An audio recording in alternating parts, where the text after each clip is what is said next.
Esta charla está dirigida para aquellas personas que, al igual que yo, hemos tenido una tendencia maligna, y es la de culpar a los demás por nuestros errores, jamás aceptar nuestras responsabilidades de los actos que hemos hecho.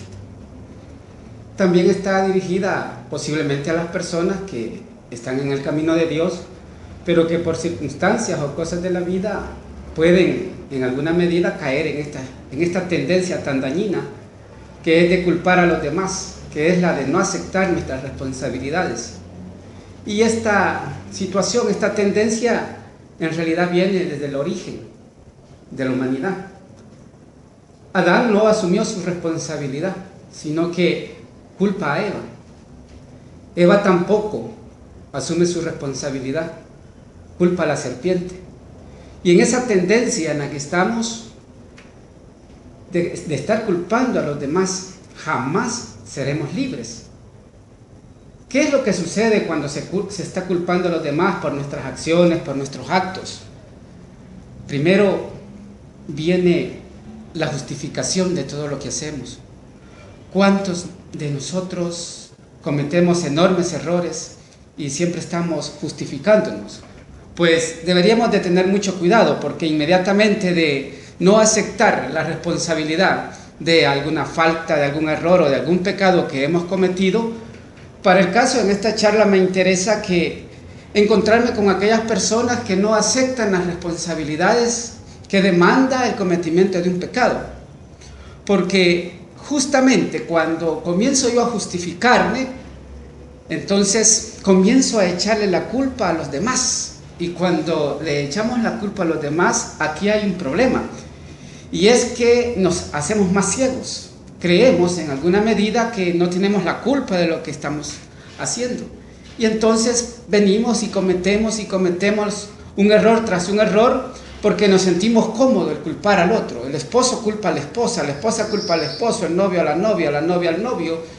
El compañero de trabajo culpa al otro compañero de trabajo y viceversa. Nadie asume la responsabilidad. Tal que cuando alguien no asume su responsabilidad, lo que está haciendo es condenándose a ser esclavo de muchas consecuencias del pecado, porque el pecado y las faltas tienen consecuencias. Me llama la atención porque yo quiero tocar un pasaje bíblico de un personaje bíblico, de uno de los más grandes que ha tenido la historia, como es el rey David. El rey David tiene muchos pasajes bíblicos famosos, pero yo me quiero centrar en aquel pasaje cuando él adultera. En este hecho, el rey David tiene uno de sus mejores generales, el general Urías. Quiero que te grabes. Urías significa mi luz es Jehová o mi luz es Yahvé, porque después quiero que lo entiendas, después lo vamos a ocupar. Este es el general, uno de sus más preferidos. El general Urías es el esposo de Betsabé. Betsabé significa hija del juramento, porque también me urge que lo sepas, para ver si es posible que podamos meterlo más adelante en la charla, porque Betsabé no es cualquier mujer.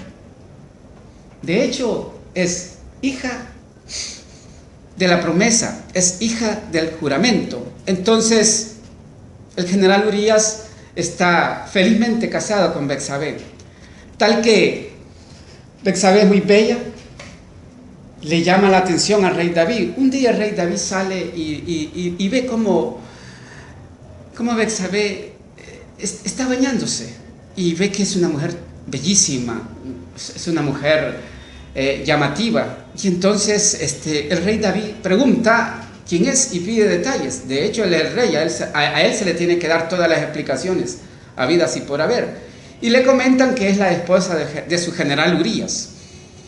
No obstante, el general Urías, cuando anda en batalla, pues Betsabé se queda sola y David la toma para él. El asunto es que lo que se hace en secreto siempre saldrá a la luz del sol.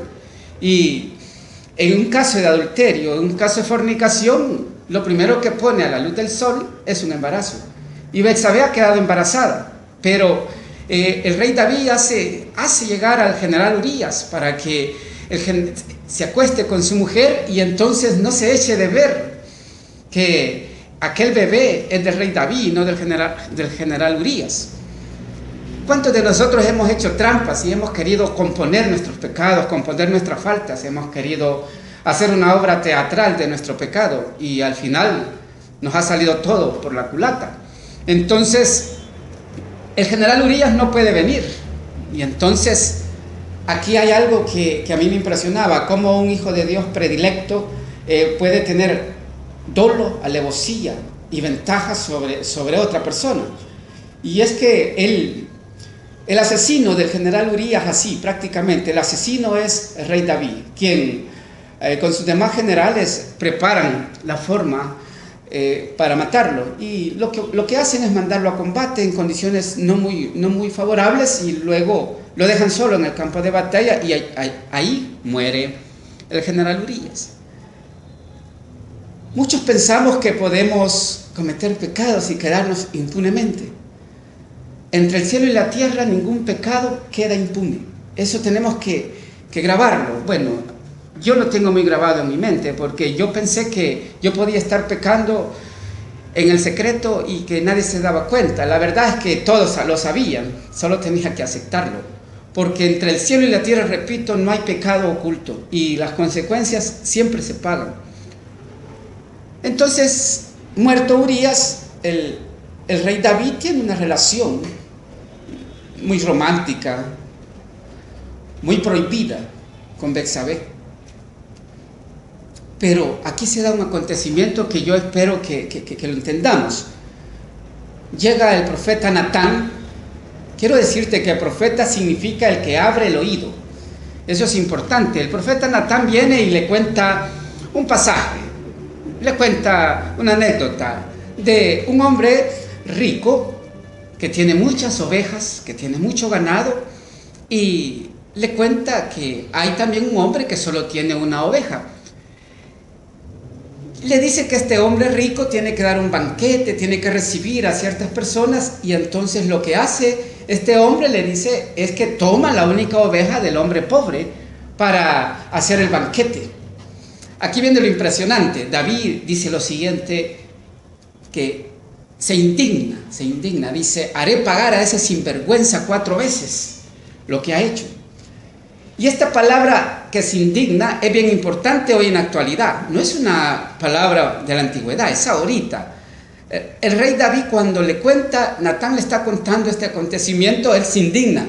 Y hay que tener mucho cuidado cuando te indignas, porque cuando tú te indignas del pecado de otro, entonces tú estás en grandes problemas.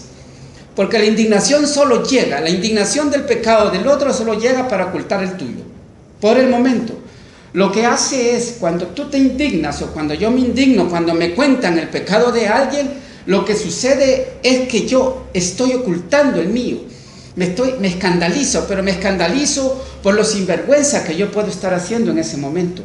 Entonces me preguntaba yo, ¿cuántas veces tú te has indignado por el pecado de tu hermano, de tu esposa, de tus hijos, de tus amigos? ¿Cuántas veces te has indignado? Porque si te indignas, estás en grandes problemas. No debes de indignarte, primero porque el que juzga es otro, no eres tú ni soy yo. Pero a mí me interesa sobremanera ponerte al tanto. No te indignes con el pecado de otro, no te indignes con la falta de otro, porque en esa medida caerás peor del que te estás indignando. Entonces David se indigna y le dice, qué sinvergüenza eres, qué sinvergüenza es, y le haré pagar. Natán, que es el hombre que le está abriendo el oído. Es importante para mí que te grabes que profeta significa el que abre el oído. Y entonces Natán le dice a David, ese sinvergüenza eres tú, ese hombre eres tú. Es importante la acción de aquí del profeta Natán. De hecho, Natán significa aquel que es regalo de Dios.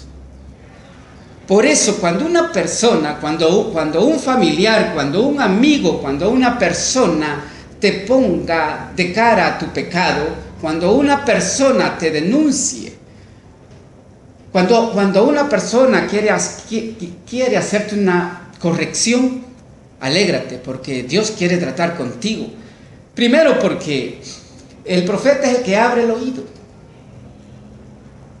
Como yo hubiera deseado que alguien cuando yo era joven me hubiera abierto el oído del caos que era mi vida. Me hubiera gustado, pero bueno, fue así. Entonces, alégrate cuando alguien te esté abriendo el oído.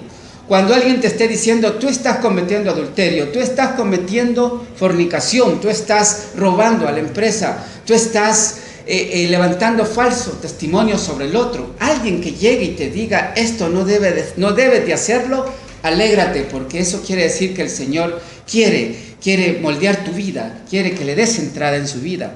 Entonces el profeta recibe esta respuesta de David.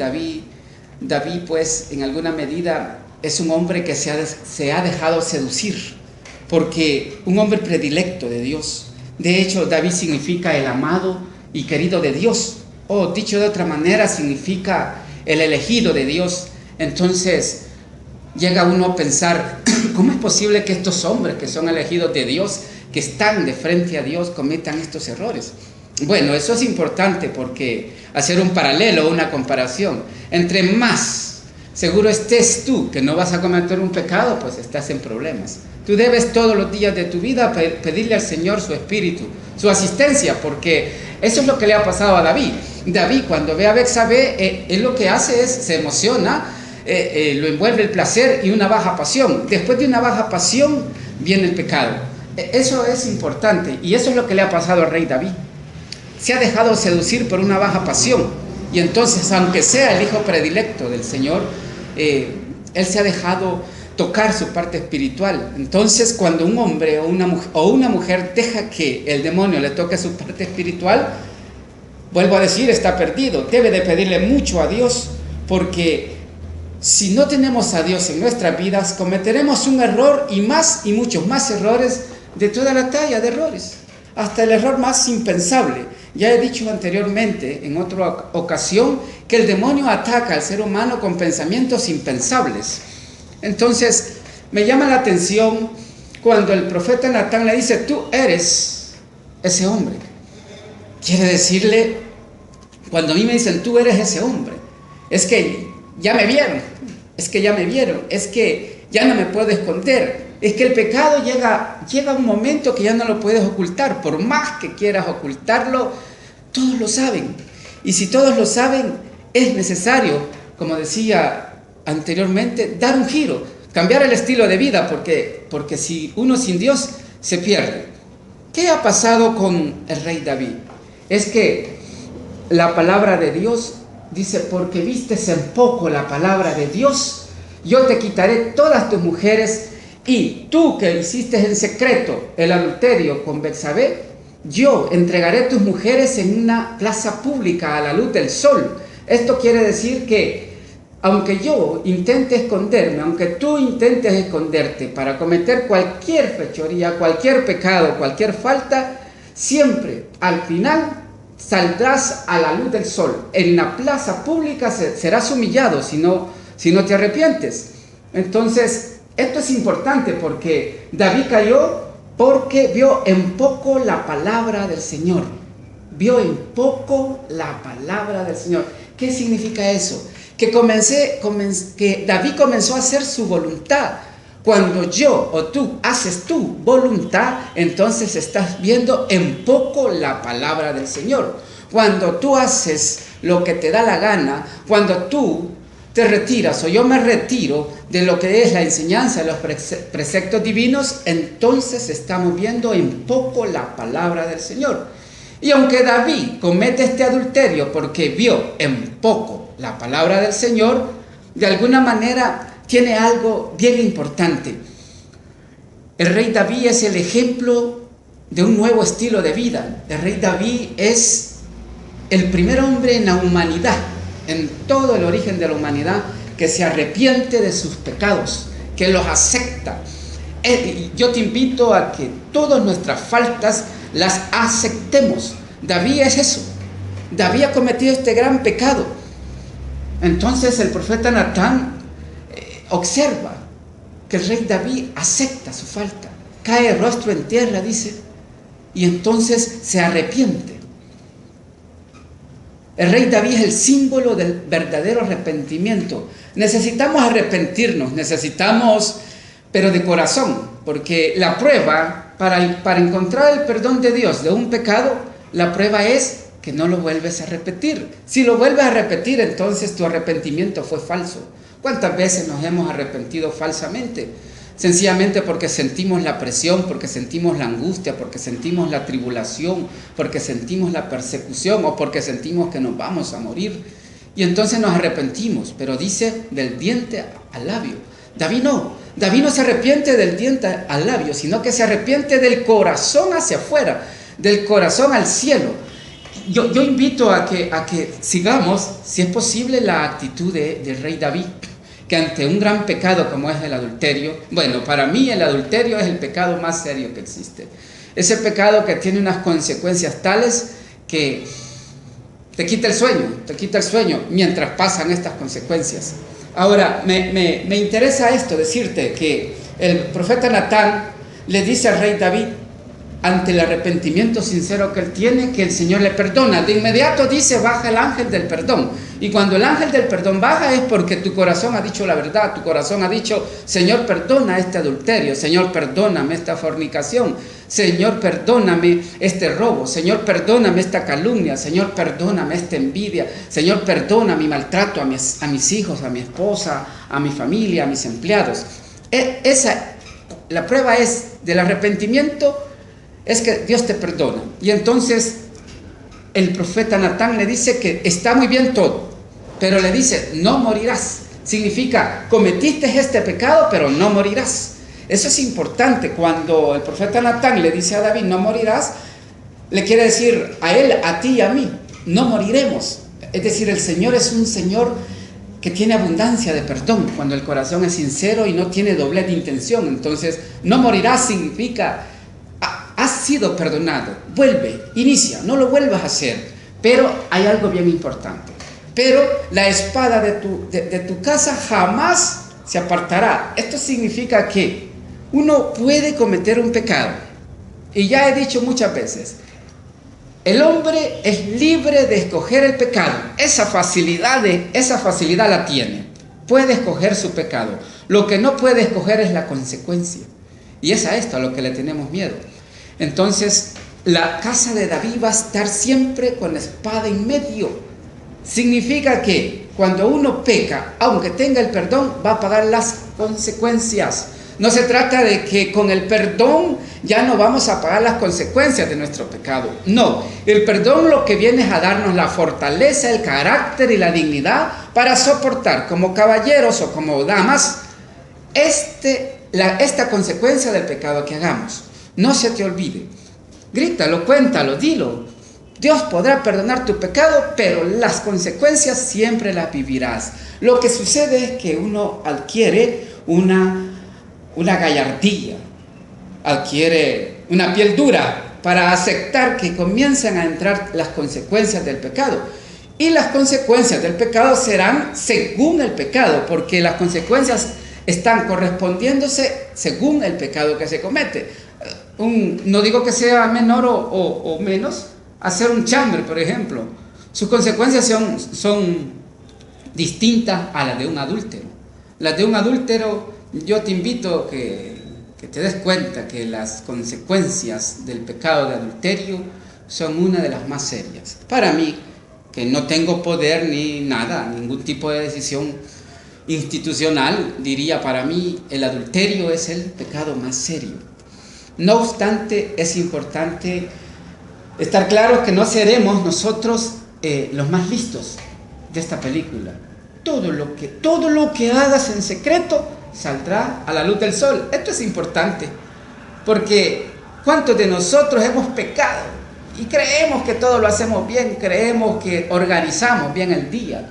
Un momento con tu esposa, un momento con tu amante, un momento aquí, un momento allá, y creemos que somos los más inteligentes. De hecho, yo me mofaba cuando cometía pecados serios, me mofaba y decía que era el más listo de todos, el más inteligente. y mira qué equivocado estaba. El Señor perdonó mis pecados, pero con unas consecuencias increíbles. Yo te invito a que aprendas a admitir tu falta, a que aprendas a tomar la responsabilidad de tus faltas. Si tú te metes en adulterio, admítelo, arrepiéntete y acepta su responsabilidad. Si tú robas, el pecado que sea, pero se me ocurren decir esto, pero hay tanta diversidad de pecados, como la envidia, como el egoísmo, cuántas cosas, el hacerle trampa a los demás, el estar queriendo dañar al compañero de trabajo, el querer dañar al vecino, el querer dañar a un familiar, todo eso, asúmelo. Y cuando lo asume su responsabilidad, tú comenzarás a ser libre. De hecho, esta charla se llama Aceptando nuestras culpas para ser libres. Ningún hombre, ningún ser humano, ninguna mujer será libre si no acepta la culpa, si no acepta las responsabilidades de sus faltas. Porque si yo estoy echándole, tirándole la pelota al otro, pues entonces yo no crezco espiritualmente. Y esto se trata de transformarse espiritualmente. ¿Quién es el hombre que cambia, que se transforma espiritualmente? Aquel hombre o aquella mujer que aceptan sus errores. Si tú no aceptas tus errores, jamás crecerás espiritualmente. No lo olvides, David ha dicho: pequé contra ti, Señor, pequé contra Yahvé, pequé contra Jehová. Eso significa aceptar que hemos dañado seriamente al Señor con nuestros pecados. Y a mí se me ocurría, ¿cómo es posible que el amado de Dios o el elegido de Dios haya planificado asesinar a Urías? Decía yo, con dolo, alevosía y ventaja. Para una cosa, para quedarse con la esposa de él, con Betsabé.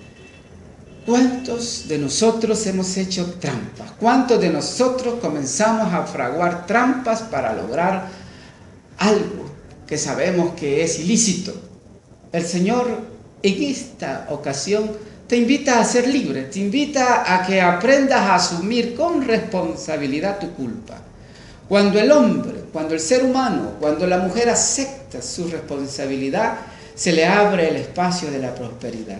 Es que es así. El que anda pecando, el que es sinvergüenza, no prosperará jamás. Alguien me decía una vez: apégate a los preceptos de Dios lo más que puedas y verás tu prosperidad. No se trata de inteligencia. La inteligencia sin Dios no es nada. La intelectualidad sin Dios no es nada. Debemos de poner al Señor en su lugar, sobre todas las cosas. Entonces, ¿qué pasó con el rey David? El rey David se dejó seducir por una tentación. Porque la tentación eso hace. La tentación lo que hace es pegarle al corazón. Le da un toque al corazón para que el corazón mande esta idea al alma. El alma tiene una característica que por la misma concupiscencia del ser humano es complaciente. Generalmente, si no está en oración, si la persona no cultiva los principios de Dios, si no hace oración, si no está consciente de dónde le procede la vida, cualquier tentación que le llegue al alma la tomará. Y esto ha pasado con el rey David. Se ha dejado tocar por una tentación y se olvidó de Dios. Y cuando uno se olvida de Dios, la primera acción que uno ejecuta es hacer la voluntad de uno. Y dice que el hombre sin mí nada puede. También dice: nadie puede guiar a otro ciego.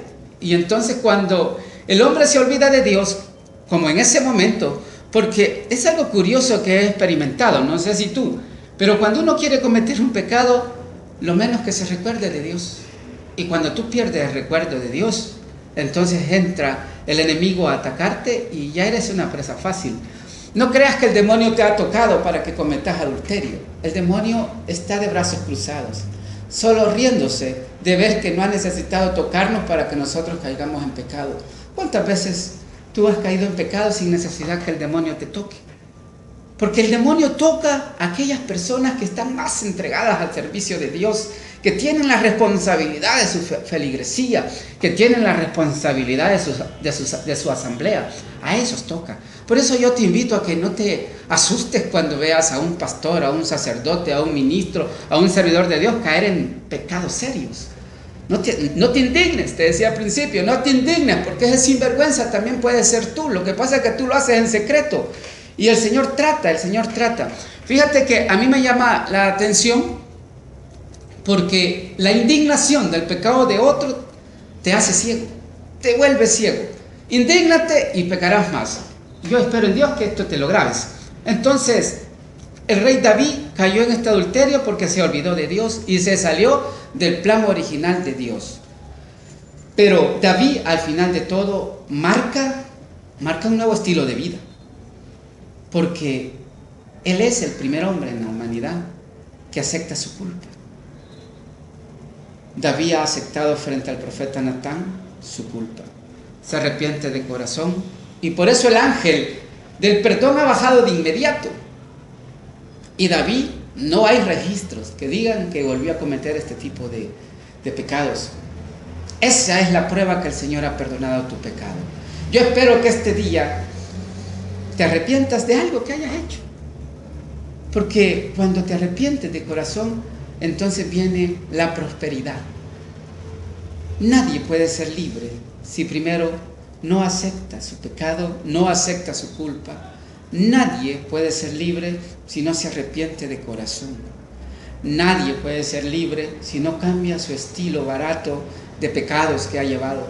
Si damos un giro, como decía en una ocasión, damos un giro y le pedimos al Señor que nos ayude, que nos asista, entonces vamos a comenzar a ser libres. Debemos de imitar en alguna medida la humildad de David. El rey David, que tuvo la gallardía, el coraje que Dios le concedió para aceptar su culpa. No ha habido problemas. Él ha dicho, pequé contra ti, Señor. No ha habido. Y se ha arrepentido. ¿Sabes una cosa? Antes que el rey David asesinara a Urías, Betsabé ya estaba embarazada. Y este embarazo, pues, no fructifica. El Señor le dice, pagarás la consecuencia de tu pecado. El niño morirá. Y en efecto muere el niño. Porque ningún pecado puede vivir. Ese es el simbolismo. ¿Por qué muere el niño de Betsabé? Porque es producto del pecado. Cuando algo es producto de lo incorrecto, del pecado, del inmoral, tiene que morir.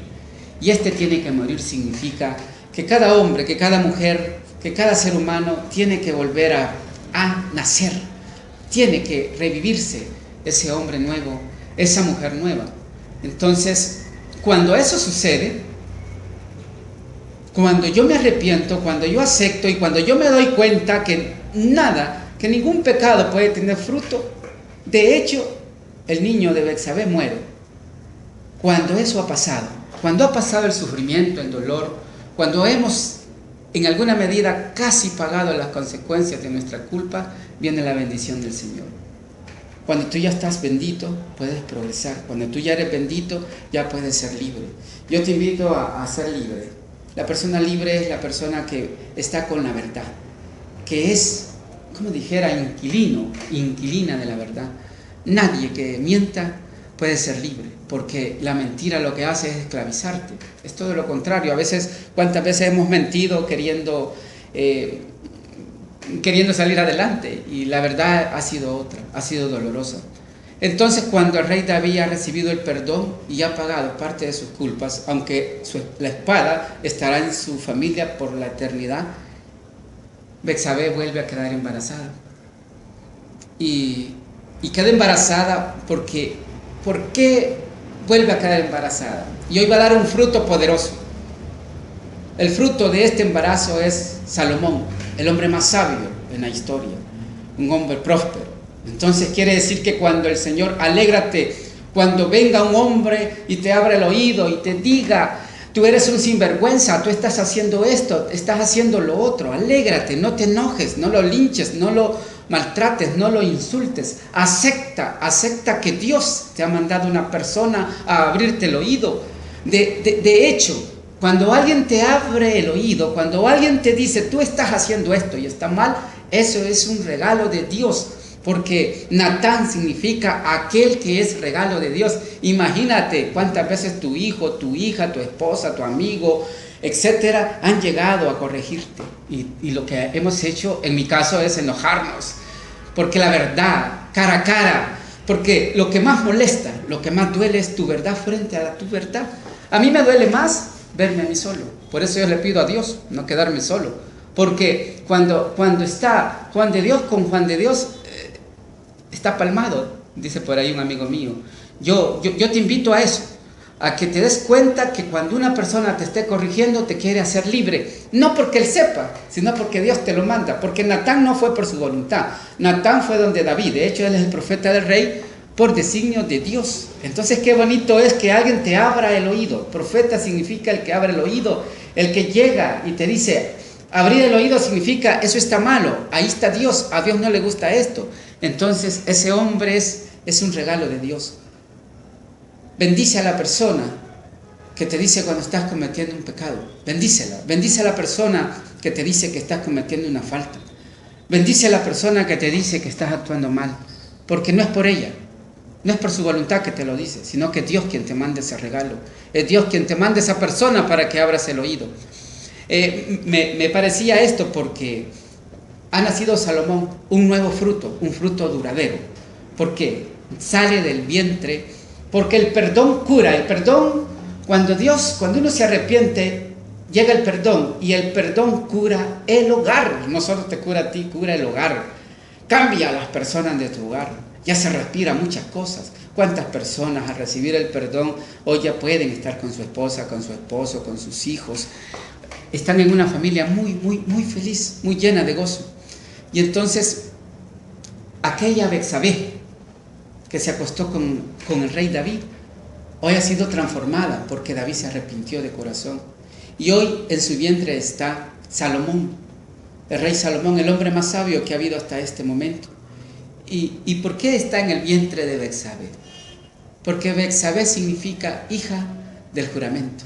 O sea, aquel juramento, aquella promesa que Dios le hizo a Abraham. Porque tú y yo estamos determinados por la bendición de Dios y por la promesa de Dios. Y Dios no es hombre para que se arrepienta y te falle. Somos hijos de la promesa, somos hijos de la bendición. Me llamaba la atención porque a veces creemos nosotros que estamos dañando a las personas, pero no dañamos a las personas, nos dañamos nosotros mismos.